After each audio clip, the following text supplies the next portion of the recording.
Now I love beef rib. These are pork ribs, what am I talking about? I do love beef ribs, but these are pork ribs. So today I'm going to show you how to cook these beautiful, beautiful pork ribs on an offset smoke.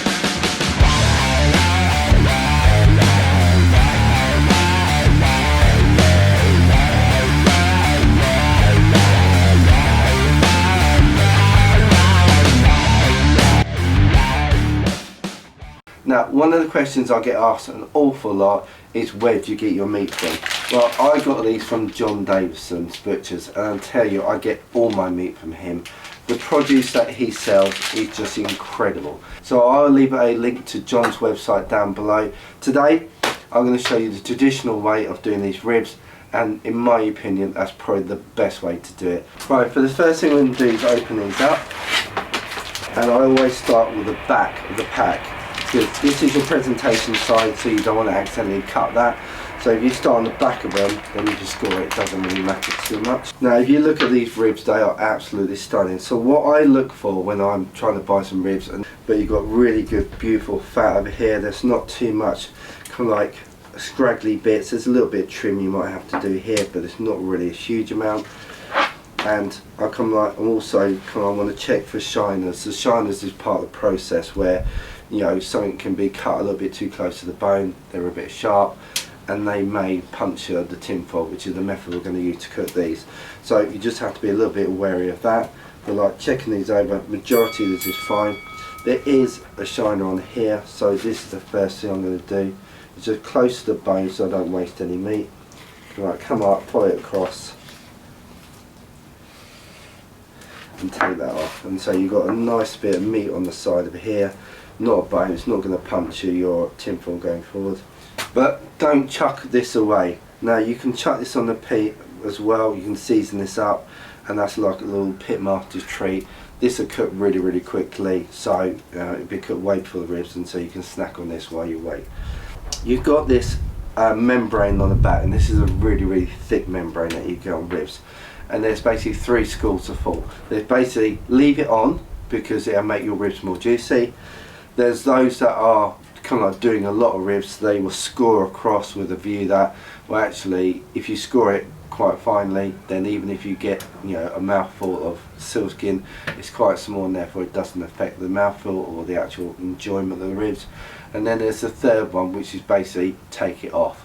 So I'm off the third school because I absolutely hate the mouthfeel and the texture of that membrane when I'm eating. I just don't want it.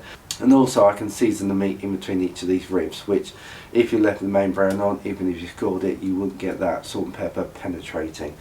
So I'm just going to quickly show you how to take these off. So in order to get this membrane off the back, you basically want to get your knife, or you can use a blunt knife, a spoon, whatever you want to do.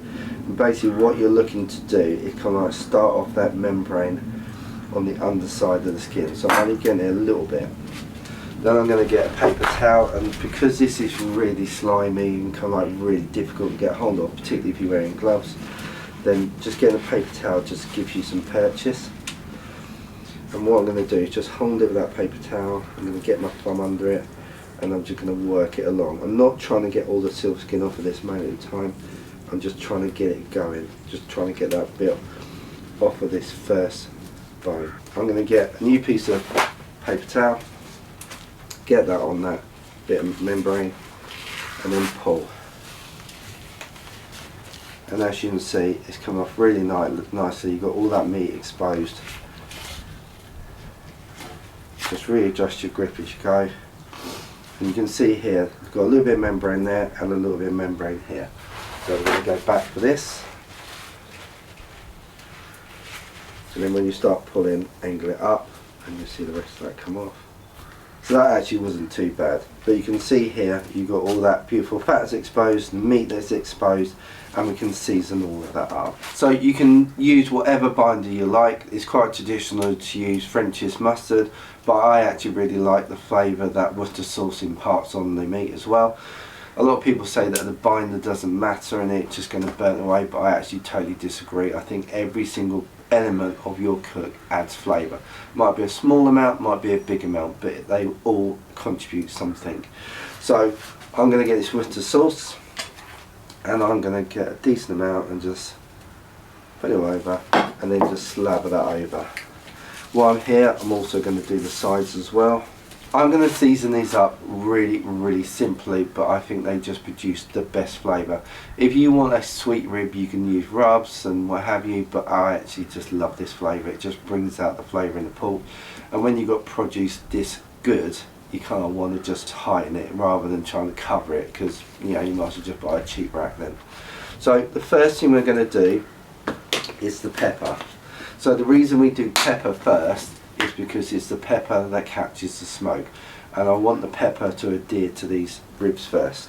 So from a decent height, and I'm not going to go too heavy, just a nice liberal coating. If you miss a bit, just go back, but that looks really nice. Just going to do the sides as well. So pat that in, make sure it's stuck in nicely. And then the next layer I'm going to do is kosher salt. So kosher salt is quite traditional, and it's got similar size granules to the actual pepper, so they work really nicely together, and they're beautiful quality as well. So again, from a decent height, and that's it. That is all the salt that I'm putting on this particular side. So I'm going to do the sides as well, because there's nothing worse than basically getting to the end of a rib and it tastes of nothing. Well, it doesn't taste as good as the rest of the rib. Okay. The reason that I'm starting with the back of the ribs is because we want the presentation side up. We want to maintain that when we want it to look absolutely beautiful. So we start with the back, so when we flip it over, we then aren't going to sort of mess up our bark, and it's going to look amazing. So the last thing I do is Lawry's salt. So I'm not going to go too heavy on this, because we've obviously got the kosher salt on there already, but this just adds sort of a nice bit of colour, and also because it's a finer salt, it just gets in between those cracks, and that's it. Do the sides again.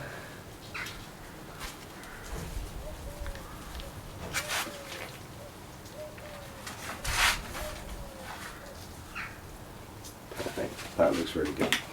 And then we're going to flip it over and do exactly the same on the front. So I'm going to let this sit for about 15 minutes.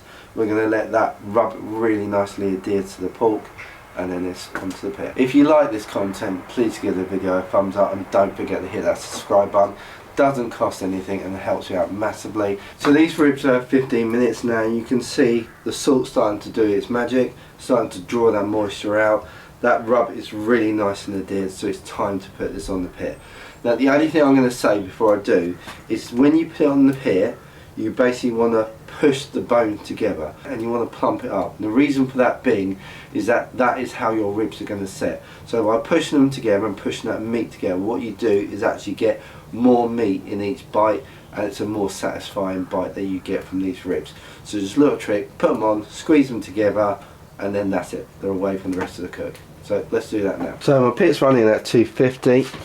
Time to open this up. So I'm going to place those ribs straight in the middle. You can see I'm just going to push them together to try and plump them up as much as possible, and that's it, they're good to go. Also I've got my little barbecue treat, stick that on there as well, don't waste that, and I'm just going to let that roll. So I'm going to check back in about 2 hours. You want at least 2 hours smoke on these. Just maintain the pit at 250 and these will come out perfect. So just shut this down before there's too much heat.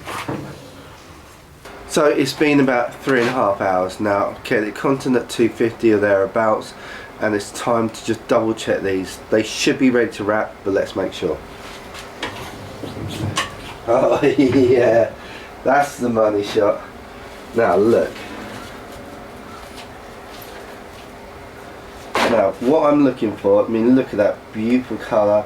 You've got that caramelised fat, like it's really rendering beautifully. When I hold the ribs, you see they're starting to crack. See that starting to split there, but it's still holding, still got like nice flexibility in it. You can see that they just look incredible. I mean that is what you get with really good quality ribs.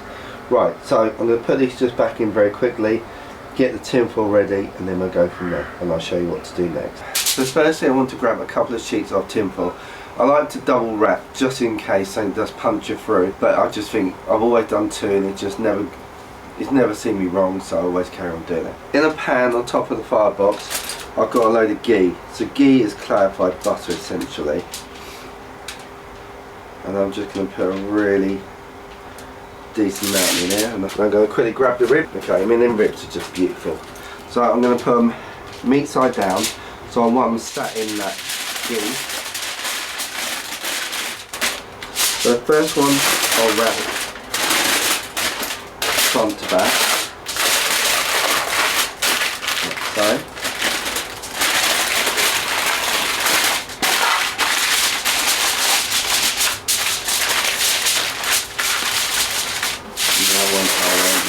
Side to side.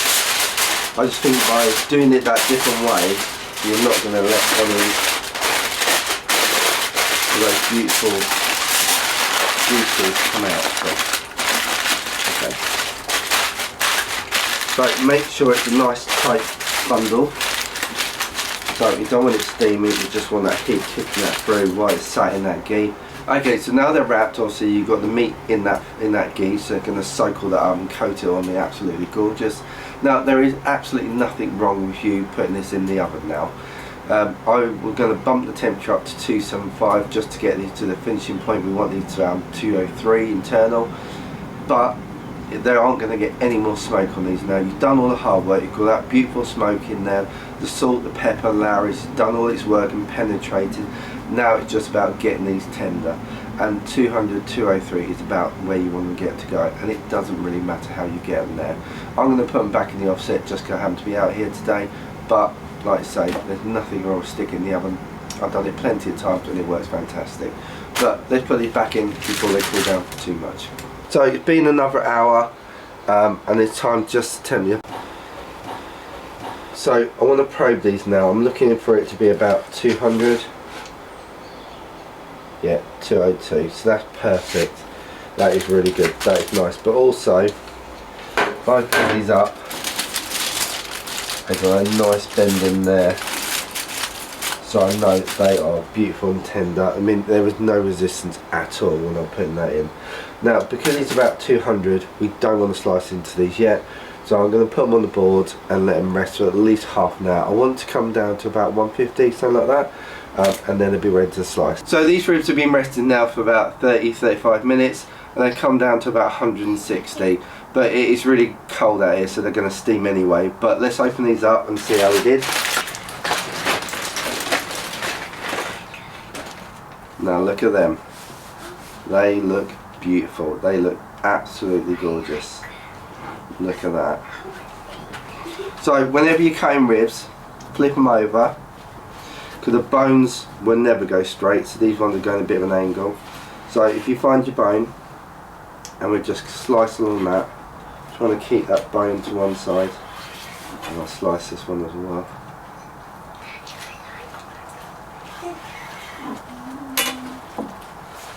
Now look at that, that is juicy, you've got that beautiful smoke ring, that fat is all beautifully rendered down. I mean, look at that, that is an absolutely juicy, gorgeous bite. Now there's only one thing left to do, and that's have a try. Oh yeah, that is good, that is really tender. I mean, look at that, that's beautiful, it's soft, succulent. That is how you make a good rib. Just that really simple, salt, pepper, a bit of Lowry's, beautiful bit of smoke over there, just keep them nice and steady throughout the whole cook, then wrap at the end to get them that juicy and tender. They are stunning. Now you can tell you've got a juicy rib when all the juices are running off this, and it tastes absolutely gorgeous. So if you like this video, please give the old thumbs up. Don't forget to subscribe to the channel as well, it doesn't cost you anything and means a great deal to me. But until the next video, take care of yourselves, and I'll see you really soon.